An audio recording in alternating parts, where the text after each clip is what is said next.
tema da mensagem dessa noite é ao pé da cruz. Ao pé da cruz é o lugar que nós vamos nos prostrar hoje. E eu quero ler com você, perdão que eu estou sem voz, não sei porquê, não sei qual a razão de estar sem voz. Mateus capítulo 27, a partir do versículo de número 45. Evangelho de Mateus, capítulo 27, a partir do 45. Vamos liberar as crianças, liberar as crianças de 4 a 9 anos para escolinha, para o Kids, para onde elas vão estar sendo ministradas, sendo ensinadas. Elas não vão ali para ser distraídas, irmãos, para que você possa cultuar. Elas vão ali para aprender. Elas são ministradas, elas aprendem da palavra. Quando elas saírem de lá, elas vão sair com uma lição. Então, nós louvamos a Deus pelo nosso Kids. Só está aumentando, só está crescendo. E as crianças estão sendo muito abençoadas no nome de Jesus. Eu quero pedir aos irmãos que tem bastante lugar, vamos se assentar, que parasse, cessasse o movimento, que só se andasse se fosse preciso. Ontem foi uma noite de decisão, de posicionamento, de escolha. E eu creio que hoje é uma noite de arrependimento, de quebrantamento. Mas quebrantamento tem a ver com posicionamento. Por isso eu preciso pedir que você dê toda a atenção à palavra de Deus, toda a reverência à palavra de Deus. Mateus capítulo 27, a partir do verso 45. E houve trevas sobre toda a terra, do meio-dia às 3 horas da tarde. Por volta das 3 horas da tarde, Jesus bradou em alta voz: Eloi, Eloi, lama sabachthani, que significa: meu Deus, por que me abandonaste? Quando alguns dos que estavam ali ouviram isso, disseram: ele está chamando Elias. Imediatamente um deles correu em busca de uma esponja, embebeu-a em vinagre, colocou na ponta de uma vara e deu a Jesus para beber. Mas os outros disseram: deixem, vejamos se Elias vem salvá-lo. Depois de ter bradado novamente em alta voz, Jesus entregou o Espírito. Naquele momento, o véu do santuário se rasgou em 2 partes, de alto a baixo. A terra tremeu, as rochas se partiram, os sepulcros se abriram, e os corpos de muitos santos que tinham morrido foram ressuscitados. E saindo dos sepulcros, depois da ressurreição de Jesus, entraram na cidade santa e apareceram a muitos. Do centurião e os que com ele vigiavam Jesus viram o terremoto e tudo o que havia acontecido, ficaram aterrorizados e exclamaram: verdadeiramente este era o Filho de Deus. Aleluia. Você pode oferecer um aplauso à palavra de Deus, ao Deus da palavra.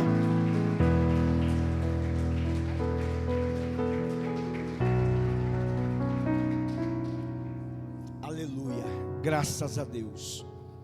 Ontem nós passamos pelo Getsemane, e foi ali no Getsemane que Judas traiu Jesus. Foi ali no Getsemane que Judas vende o seu lugar de intimidade, de secreto, e leva aqueles que foram para capturar Jesus. É ali no Getsemane que Jesus é acusado de blasfêmia. É ali no Getsemane que Jesus é capturado. Jesus então é capturado, é levado, apresentado diante do concílio, diante de Caifás, depois é levado diante de Pilatos, até então ser entregue para ser crucificado e morto. Esse é o inteirinho do Getsemane até o momento da crucificação. O sacrifício de Jesus na cruz, ele demorou por volta de 6 horas. 6 horas agoniantes. desde a 3ª, às 9 horas da manhã, até a hora 9, por volta das 3 horas da tarde, de agonia, de sofrimento. E esse período para nós, esse período da crucificação, do sábado da crucificação até o domingo da ressurreição, é um período para nós de reflexão, é um período para nós de nós meditarmos, refletirmos, é um período para nós de arrependimento, é um período para nós de quebrantamento.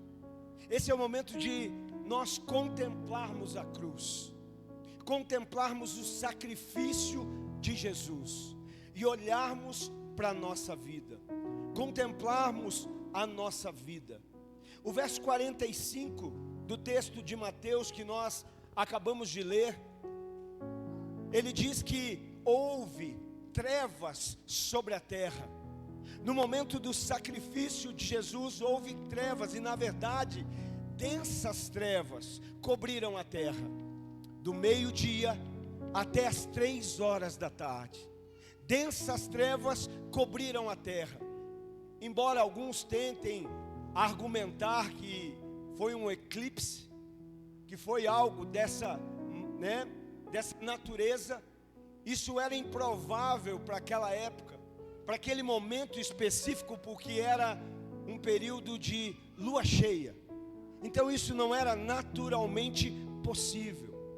Também era natural que alguns ali pensassem que aquelas densas trevas seria o julgamento de Deus para com Jesus, por conta de blasfêmia. Mas na verdade aquelas densas trevas eram por conta do pecado que Jesus se tornou, porque Ele se tornou pecado por nós. Mas talvez alguém poderia imaginar, não, essas trevas, é por causa do que Jesus fez. Não, essas trevas é por conta daquilo que Ele se tornou por nós. Ele se fez pecado por nós. É por aquilo que Ele estava fazendo. E nesse momento nós começamos a compreender e a entender, olhando para a cruz, que o pecado atrai as trevas, que uma vida de pecado atrai trevas. Lembra que eu disse, talvez hoje em dia as pessoas não gostam mais de ouvir pecado, não gostam mais de ouvir sermão. Como é bom ouvir que vai dar tudo certo, que vai ficar tudo bem, que tudo vai terminar bem. Só que se nós não compreendemos pecado, não existe arrependimento. Se nós não compreendemos o que é o pecado, não há necessidade de arrependimento. E a matéria-prima da graça é alguém que compreende que é pecador, é alguém que compreende o que é o pecado. Então nós vemos que naquele momento houve trevas, houve densas trevas naquele lugar, porque o pecado atrai trevas. E é nesse momento então que Jesus, no verso 46, faz uma declaração: Eloi, Eloi, lama sabachthani. Meu Deus, por que me desamparaste? Por que me abandonaste? E aqui nós aprendemos 2 lições muito importantes nesse versículo. O primeiro dele é por conta da separação. Lembra de Jesus ontem no Getsemane? Pai, se queres, passa de mim esse cálice. Todavia, seja feita a tua vontade. Que cálice é esse? O cálice da dor, o cálice da cruz, o cálice do distanciamento, o cálice da ira de Deus que viria sobre Jesus. E nesse momento, Jesus está experimentando do afastamento, da separação. Jesus prova aqui do afastamento de Deus por conta do pecado. O pecado atrai trevas, mas o pecado também nos afasta de Deus. O pecado gera afastamento. O pecado gera distanciamento. E aí observe também que a exclamação, a declaração de Jesus é: meu Deus, Deus meu, Deus meu. Quando nós lemos as Escrituras Sagradas, na maioria das vezes, se não praticamente em quase todas, nós sempre vamos ouvir Jesus se referenciando ao Senhor como Pai. Pai, o meu Pai, o Pai nosso. E nesse momento ele está exclamando: meu Deus, por que me abandonaste? Sabe o que nós compreendemos aqui, queridos? Que o pecado nos rouba da paternidade de Deus. É impossível alguém coberto por uma vida de pecado conseguir chamar Deus de Pai. Olha, o pecado atrai trevas, o pecado nos separa de Deus, o pecado nos rouba da paternidade de Deus. Ele é o nosso Pai e nós somos filhos dele, mas o pecado nos tira dessa posição de filhos. No verso 47, então, o texto diz: quando alguns dos que estavam ali ouviram isso, disseram: ele está chamando Elias. Eli, ou Eloi, de geração, de origem hebraica, foi confundido por aqueles que ouviram, e estavam dizendo: olha, ele está chamando Elias. Ele clama por Elias, para que Elias venha socorrê-lo. Sabe, nesse momento que há do céu, um silêncio. Jesus está clamando: meu Deus, por que me desamparaste? E o que nós ouvimos do céu? Um silêncio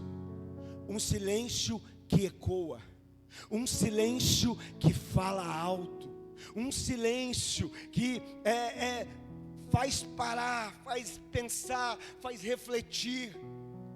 Mateus, no verso 48, então diz: imediatamente, Jesus está ali clamando e dizendo: meu Deus, porque o Senhor me desamparou. É nesse momento que o texto diz: imediatamente um deles correu em busca de uma esponja, embebeu em vinagre, colocou na ponta de uma vara e deu a Jesus para beber. Na verdade, esse vinagre se tratava de um vinho azedo, um vinho de baixa qualidade, que era bebido por pessoas simples, inclusive os soldados. Naquele momento em que Jesus está clamando por uma intervenção, que ele está bradando a Deus, que ele está falando, alguém pega desse vinho e tenta saciar, ainda que erroneamente, a sede. Sabe, querido, nada nessa terra pode saciar a sede que o pecado gera em nós.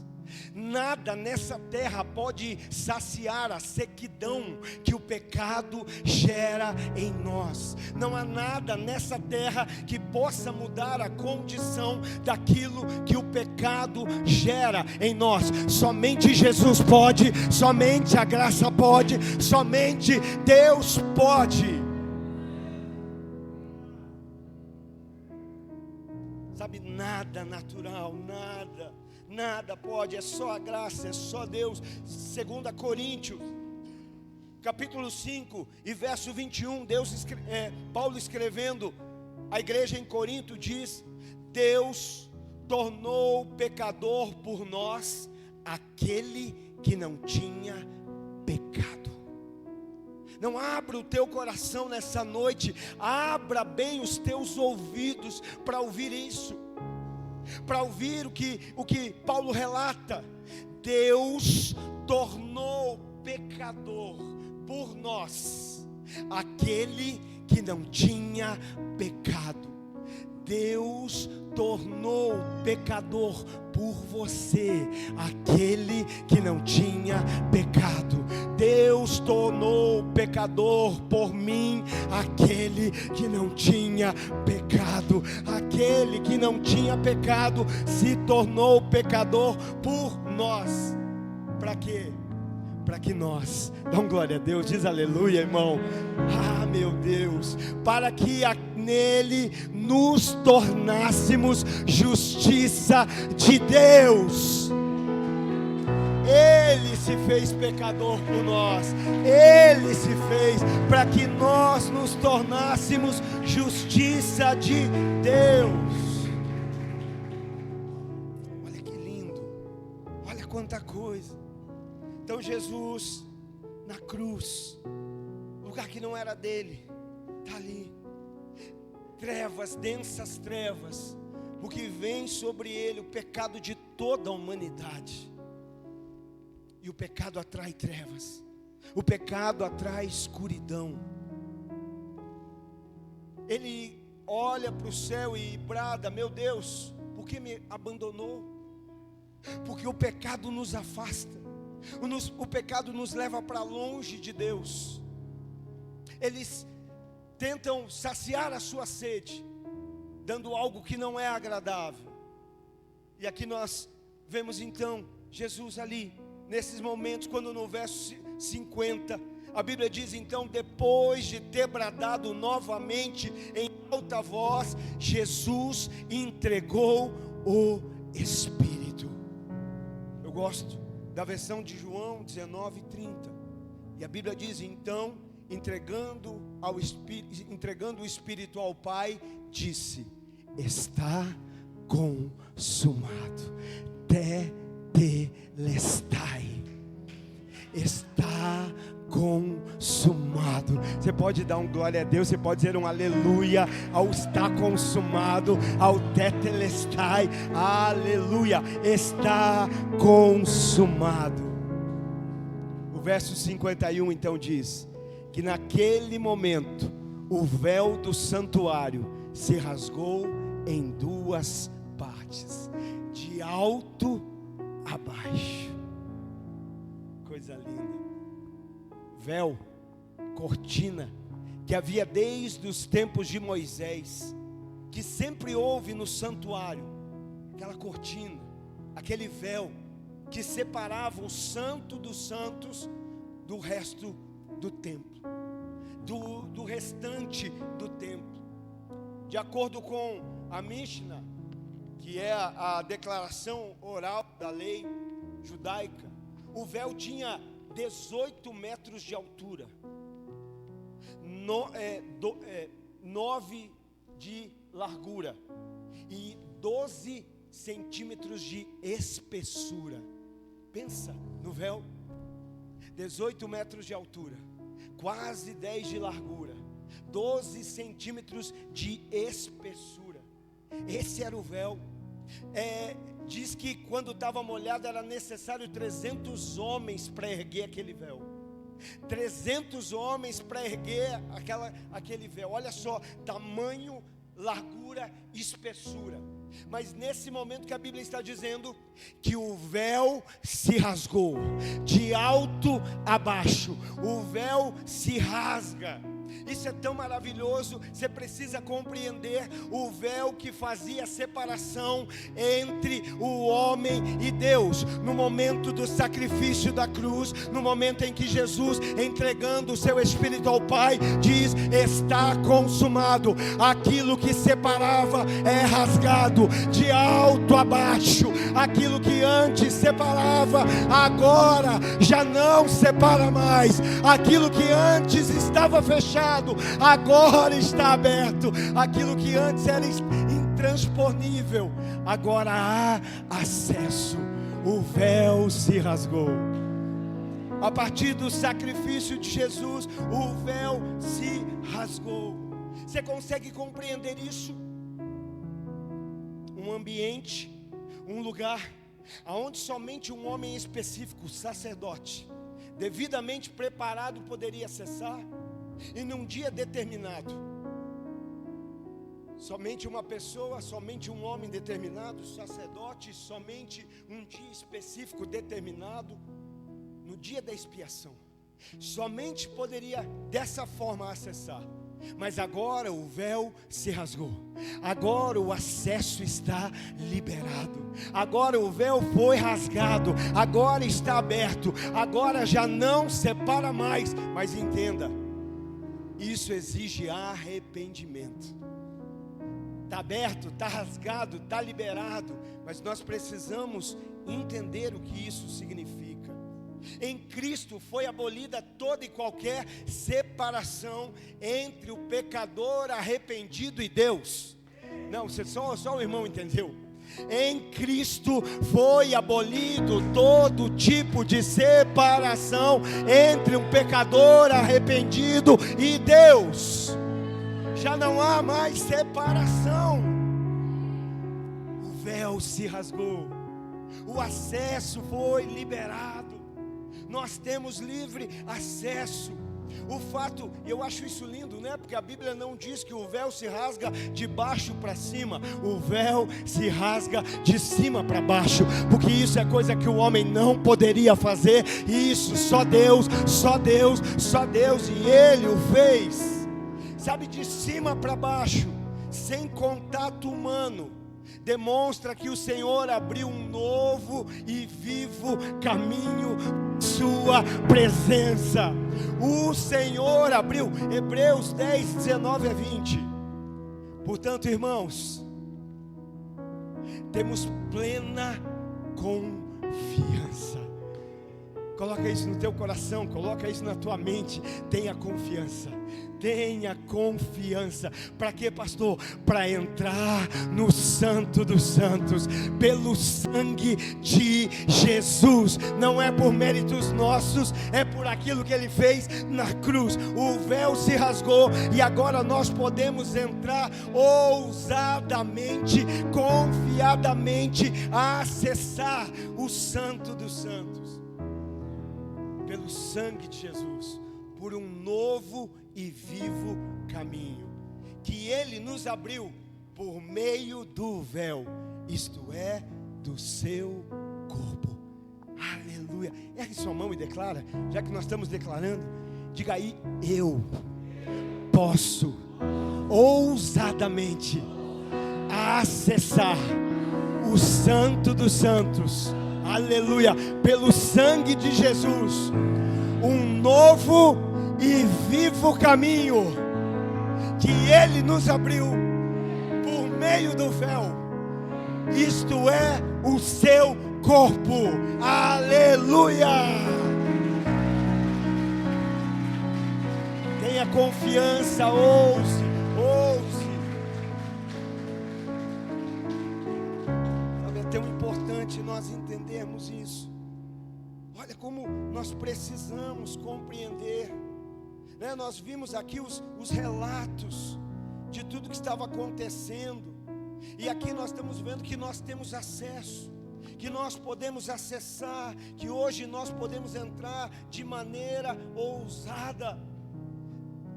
As mulheres, é citado nos evangelhos de Lucas, de Marcos, as mulheres vão até o sepulcro, vão com especiarias para perfumar o corpo de Jesus. Não é isso?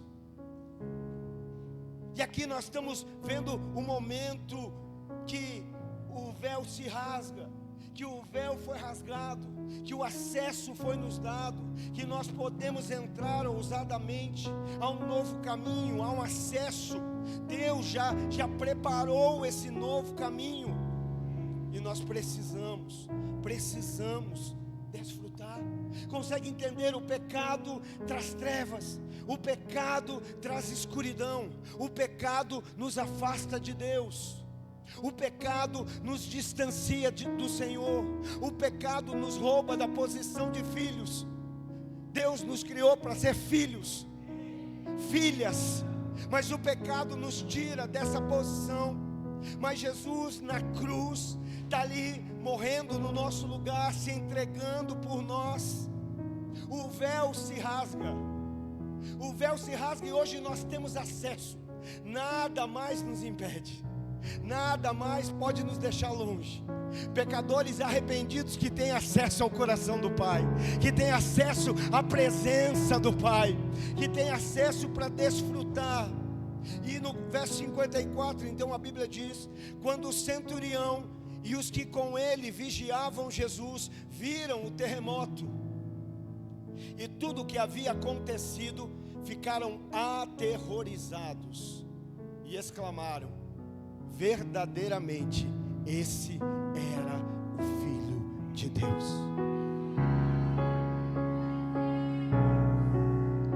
Está entendendo? Ele é crucificado. Dessas trevas, do meio-dia até as 3. Trevas por conta do pecado que Ele se tornou por nós. Na cruz, Ele clama: meu Deus, por que me desamparaste? Por que me abandonaste? Ele prova do distanciamento, do afastamento. Sabe, talvez tem gente aqui hoje que tem provado disso. Minha vida tá difícil. Parece que é só trevas. Parece que eu não consigo nem ver aquela luz no fim do túnel. Parece que eu clamo, eu oro, eu busco, mas parece que Deus não me ouve. Parece que hoje eu estou aqui, mas eu não me sinto filho. Eu não me sinto filha. Eu não me sinto nessa posição. Sabe, eu não me acho digno. Eu não me acho justo. Mas Jesus, na cruz, Ele tomou o nosso lugar. E o acesso que hoje temos não são por nossas obras, não são por nossos méritos, porque nós jamais seríamos dignos de recebermos, de sermos merecedores, mas é por conta daquilo que Ele fez. Mas diante desse sacrifício, tinha gente ali que estava responsável por mantê-lo na cruz. Tinha gente ali que era responsável por se assegurar que ele estava morto.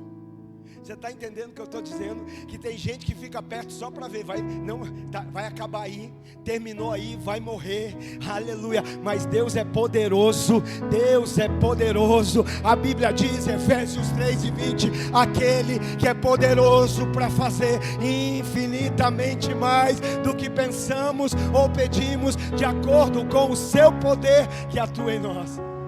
Tem alguém ali acompanhando tudo, um gentil. Tem ali um pagão acompanhando tudo. Tem ali alguém que, isso aí eu não creio em nada disso, mas está vendo tudo acontecer. Tem alguém vendo Deus fazer algo. Tem alguém relembrando. Você já pensou por que nós participamos da ceia? E Ele diz, faz em memória de mim. Ele está dizendo, lembra da minha morte.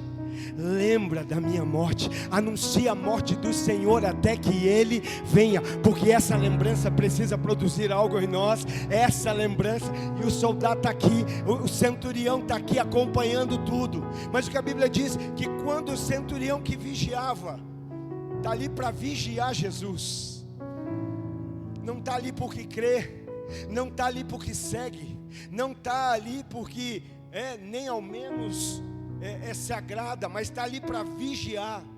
Mas quando viram o terremoto, quando viram o abalo, quando viram tudo o que aconteceu, ficaram aterrorizados, o centurião e os que com ele estavam, e exclamaram, olha só, eles estão vendo tudo acontecer. De repente densas trevas, meio-dia, vem densas trevas e permanecem. Jesus está ali, eles estão vendo tudo que está acontecendo. Vem o terremoto, o véu se rasga, e naquele momento eles fazem uma declaração, não tem como contestar, nós estamos aqui olhando, nós estamos aqui vendo, e diante de tudo que aconteceu, nós precisamos reconhecer a identidade dele. Verdadeiramente ele era Filho de Deus. Sabe por que nós precisamos lembrar desse sacrifício? Porque é no sacrifício que a identidade dele é reforçada em nós. Olha, ele passou, ele suportou. Eles disseram na mesa, João 3,16, porque Deus amou o mundo de tal maneira que enviou o seu Filho unigênito, para que todo aquele que nele crê não pereça, mas tenha a vida eterna. Agora imagina, se um centurião que está ali para vigiar, reconhece e declara. Centurião que está ali para manter preso, está dizendo, olha, não tem como contestar, não tem como negar. Eu estou aqui, eu estou vendo, eu estou aqui acompanhando de perto, eu estou aqui do ladinho, e eu não posso dar outro testemunho, eu não posso falar outra coisa. Talvez não é o que eu gostaria de falar, mas é o que eu preciso falar. Eu preciso reconhecer que esse Jesus é o Filho de Deus. Nós precisamos olhar para a cruz nessa noite. Nós precisamos olhar diante do sacrifício de Jesus, diante da cruz dele sendo humilhado, vilipendiado, crucificado, os pregos transpassando seus pés, o seu lado sendo furado, o seu sangue sendo derramado. E lá na cruz ainda vai dizer: Pai, perdoa-lhes. Lá da cruz, demonstrando graça, perdão. Pai, perdoa-lhes, porque eles não sabem o que fazem. Pai, perdoa-lhes. Pai, derrama perdão. Sabe, nós precisamos hoje olhar para essa cruz, olhar para o sacrifício de Jesus e refletir: será que eu já fiz isso? Diante de tudo que eu estou ouvindo, vendo, de tudo que o Espírito Santo está ministrando, será que hoje dentro do meu coração há o reconhecimento da identidade? Ele é o Filho de Deus, Jesus é o verdadeiro Filho de Deus. Será que há quebrantamento, há arrependimento? A presença de Deus na cruz convence o coração do homem. O que é que ele está dizendo? Se lembre disso, faça isso em memória de mim. A nossa Páscoa não é um coelho, a nossa Páscoa é um cordeiro. Aleluia. João Batista batizando, os fariseus batizando, raça de víboras está batizando, mas de repente ele eleva os olhos e ele enxerga um cordeiro. No meio de tanta cobra ele enxerga um cordeiro, e ele estica o seu dedo em riste: eis o Cordeiro de Deus que tira o pecado do mundo. Eis o Cordeiro de Deus que tira o pecado do mundo. Sabe por que às vezes é tão desconfortável olhar para o sacrifício? Porque a cruz, ela nos confronta com a nossa realidade. A cruz nos faz olhar para nós. Sabe, eu não sei você, mas cada vez que eu olho para ela, eu digo: esse lugar era meu, nunca foi dele. Todas as outras coisas é sobre ele, mas a cruz é sobre nós. Quando nós olhamos para esse sacrifício, nós temos essa dificuldade muitas vezes, porque ela confronta a nossa realidade. Nós somos os culpados. A Bíblia diz, Romanos 3, o salário do pecado é a morte, mas o dom gratuito de Deus é a vida eterna em Cristo Jesus. Sabe qual é o problema? Que muitas vezes a gente acha que a conta foi cancelada, porque agora tem a geração do cancelamento de dívida, e a gente acha que foi cancelada. A dívida da cruz não foi cancelada, o salário do pecado não foi cancelado. Alguém decidiu pagar no nosso lugar. Ela não foi cancelada, ela foi saldada, ela foi paga. Alguém pagou a dívida que era nossa. Por isso, quando nós olhamos para a cruz, a gente precisa pensar: nós somos os culpados, mas Ele pagou por nós.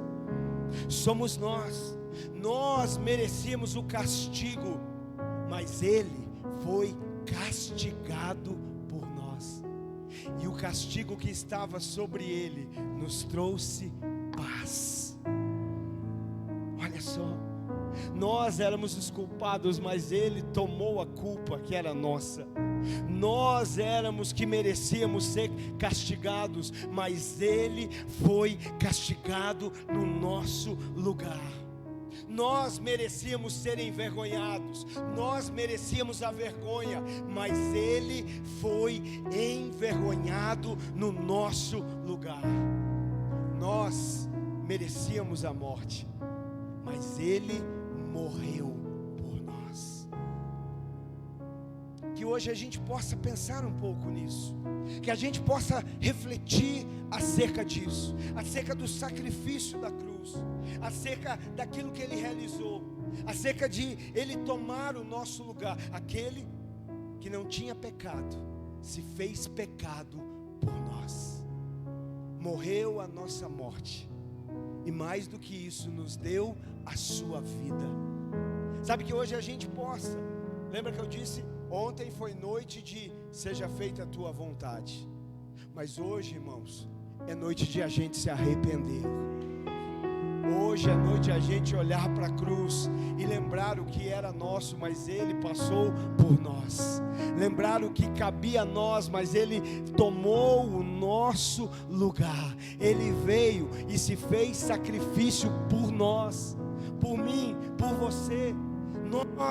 Nós éramos os merecedores da cruz, nós éramos os merecedores do castigo, da vergonha, do opróbrio, era nós, mas Ele, por amor, lembra, no Getsemane Ele já se entregou, Ele já se rendeu, seja feita a tua vontade, por nós Ele tomou esse lugar. Hoje é noite de nós meditarmos. Eu queria que você ficasse de pé no seu lugar. Queria convidar os irmãos para vir para cá e nós vamos cantar uma canção. Mas enquanto eles cantam, eu queria te convidar a esquecer quem está aí do teu lado. Se você puder e ficar bem tranquilo, fechar teus olhos e pensar nesse momento.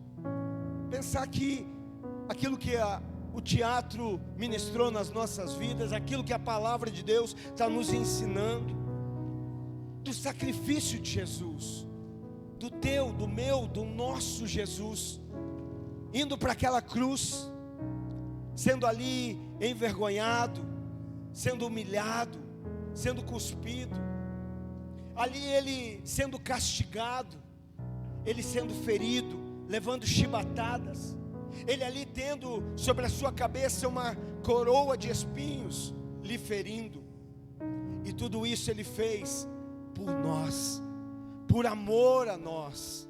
Ele tomou o nosso lugar. Que hoje você pudesse contemplar isso, a exemplo daquele centurião que está vendo tudo acontecer, e no final de tudo ele não tem outra declaração a fazer. Que hoje você pudesse permitir que o Espírito Santo ministrasse ao teu coração. Pensa nesses momentos, nos momentos da cruz, trevas, Jesus olhando para o céu e declarando: meu Deus, por que me abandonaste?